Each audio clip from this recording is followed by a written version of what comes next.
guys, selamat datang di Narasumber Radio bersama aku Sukni Sulistiawati. Nah sekarang aku kedatangan tamu spesial yang ini mungkin bakal ditunggu-tunggu banget sama kalian semua. Oke, mungkin boleh kenalan dulu kali ya, Bang. Dengan Bang siapa ini?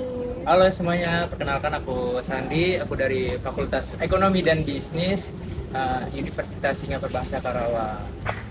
Bisa dipanggil Sandi. Wah, oke, kita panggil Bang Sandi aja kali ya. Oke, mungkin nih dari awal dulu kali ya, mungkin cerita paling menarik kali ya di hidup Bang Sandi ini.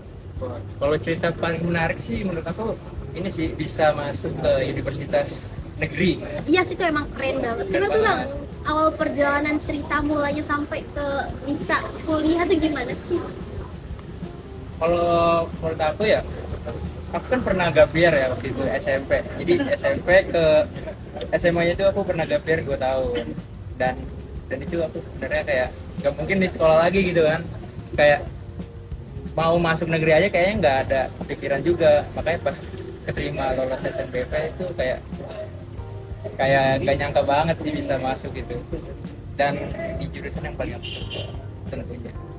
Wah, keren banget sih. Dengar-dengar katanya Bang Sandi ini untuk kuliah aja tuh berjuang sendiri ya. Itu gimana sih Bang, awal ceritanya tuh gimana? Kalau dalam juang sendiri kan ada bantuan juga nih dari pemerintah. Tapi kerja gitu nggak? Kerja juga, kebetulan kerja juga. Jadi aku tuh sebelum SMA aku sempat kerja juga tuh yang kata 2 tahun itu gapir kan.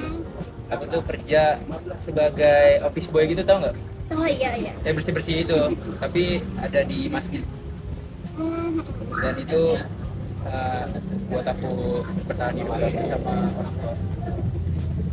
Kalau sekarang masih sambil kerja atau Untuk gimana? sekarang aku ini sih Gojek atau Keren juga driver ya. gitu lah. Iya, itu.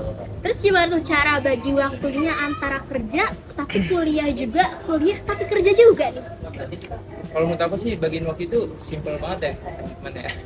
Kalau ini tips dari aku ya. Kalau aku kan tergantung lihat ininya aja sih, kayak matkulnya itu. Kalau misalkan di jam 10 aku ada matkul ya aku ini dulu. Kalau misalkan nggak ada aku ngojek, kalau ada ya matkul dulu gitu. Jadi kalau malam aku tembusin sih, karena kan waktunya nggak ada kan. Jadi ya lanjut terus sampai inilah tercapai lah penghasilannya.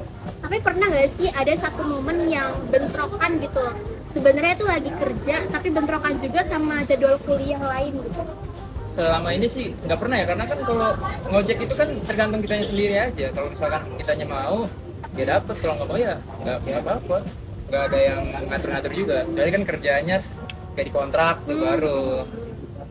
Oke, selain itu mungkin kita coba beralih ke cerita-cerita sedih dulu nih. Kalau misalnya di hidup Bang Sandi itu pernah nggak sih merasakan yang namanya hidup di titik terendahnya Bang Sandi? Sebenarnya banyak sih, tapi ini salah satunya aja ya teman-teman ya. Boleh Bisa- langsung diceritain. Bisa dijadiin motivasi juga lah. Yang pertama menurut aku bikin sedih ya kehilangan keluarga sih justru. Kayak Gimana tuh Bang? aku berempat saudara, dan aku ditinggal kakak aku 2 orang, terus ditinggal bokap, baru ditinggal sama nyokap. Dan itu menurut aku apa ya, kayak momen yang nggak bisa diulang lagi lah, karena kan keluarga ya. Jadi momen itu tuh ya susah banget sih buat diingat lagi karena orangnya udah nggak ada sih. Dan saya tuh sebenarnya pengen di momen-momen saat ini kayak saya bisa kuliah, bisa nyari duit sendiri, pengen mereka tuh lihat saya gitu. Jadi nggak ada lah momen itu, saya pengen ulang lagi lah waktunya kalau bisa. Berarti sekarang tinggal juga sendiri ya? Sendiri, saya itu udah sendiri dari 2022. Udah lama ya? 2022 sampai sekarang 2020 deh. Berarti udah sekitar 5 tahun. Ya gitulah. Oke, dari pengalaman yang tadi mungkin Bang Sandi udah ceritain tuh, pernah nggak sih ngalamin omongan-omongan orang yang kayak, kan Bang Sandi tuh udah gapir ya, terus mungkin ada nggak sih omongan dari orang tuh kayak, dia mah udah gapir kayak udah nggak bakal bisa sekolah lagi, apalagi kan sekolah tinggi di perguruan tinggi gitu kan. Pernah nggak sih kayak gitu? Pernah banget sih itu mah, karena kan 2 tahun juga ya, dan saya kan kerja juga sebagai office boy di masjid kebetulan. Jadi setiap hari ada di masjid terus, kalau pagi, kadang kalau sore. Nah itu ya paling paling rame diomongin sih pas pagi sih, kadang kayak nyakitin juga sih, kayak ngapain sih nggak sekolah gitu, males ngapain gitu, kayak nggak punya masa depan ya, itu yang merendahkan sekali lah gitu. Terus orang-orang gitu kayak harusnya digamparin aja nggak sih gitu mah? Pasti sih kalau pengen sih pengen Iya tapi nggak dalam sih hati, kalau orang gitu mah? Terus setelah mencapai perjalanan ini, terus mungkin ada capaian paling besar kali dari Bang Sandi, ada nggak sih Bang? Terus mereka kayak mikir, wah ternyata dia udah hebat banget gitu loh, bisa Wah. kuliah, padahal dulu mah diremehin banget kan sama mereka gitu. fun fact ini, fun fact. Fun fact banget nih, boleh. Ada satu orang tua dibilang ke saya, katanya sekolah aja apa kata dia, pokoknya kata dia dibilang kayak sekolah no kayak anak gua, ternyata anaknya yang sekarang yang nggak sekolah. Waduh, ini boleh kali ntar diviralin ya. Nah, mungkin Bang kalau saya inget mah. Iya, maksudnya kayak pengen saya kasih lihat aja gitu, kayak ini gue lihat nih, gue udah kayak gini di sekarang nih, lu anaknya jadi apa? Aduh, enggak, jangan sombong gitu. Aduh. Tapi gak apa-apa gak sih? Itu setimpal banget gak sih sama itu? Iya sih. Terus mungkin kalau misalnya tadi kan kita bahas pencapaian tuh, Nah, mungkin pencapaian apa sih yang Bang Sandi udah dapet gitu? Mungkin dari teman-teman sendiri nih penasaran, Bang Sandi udah bisa kuliah tuh bisa ngapain aja selain itu? yang pertama sih ini sih, saya punya kendaraan pribadi sekarang. Aduh, Terus punya laptop juga. beli sendiri itu? Kebetulan dapat dari PT sih. PT. Ada namanya Pak Haji. Ya, Pak itu Haji salah siapa nih? satu Oh, sponsor nih, jadi sponsor investor nih ya. saya. Investor, donatur terbesar nih kayaknya ya. sangat terbesar sih menurut saya, karena itu kalau nggak ada dia saya juga kayaknya wah nggak jadi bagus.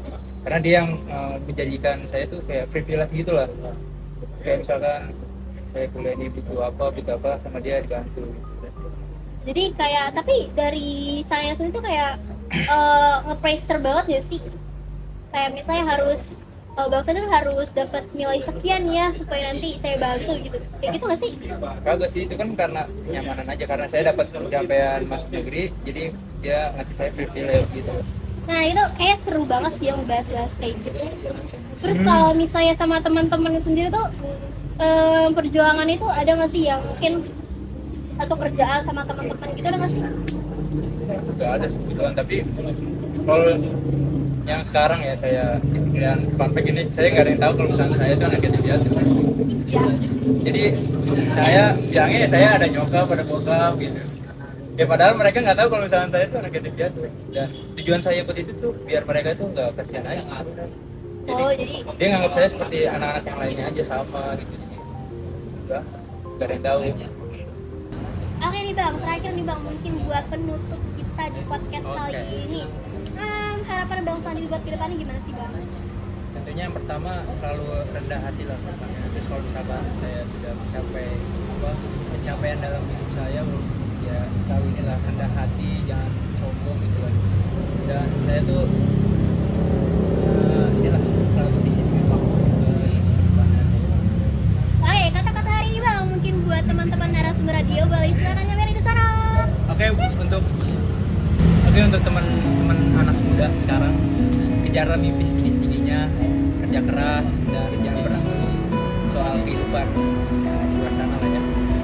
Walaupun kita tidak punya apa-apa, tapi kita bisa buktikan kalau kita itu bisa gitu. Oke teman-teman, jangan lupa. Oke, buat teman-teman narasumber radio, mungkin kalau misalnya kalian merasa lagi sedih atau lagi bingung, galau, mungkin bisa inget-inget kata-kata Bang Sandi ini. Cukup sekian podcast kali ini, sampai jumpa.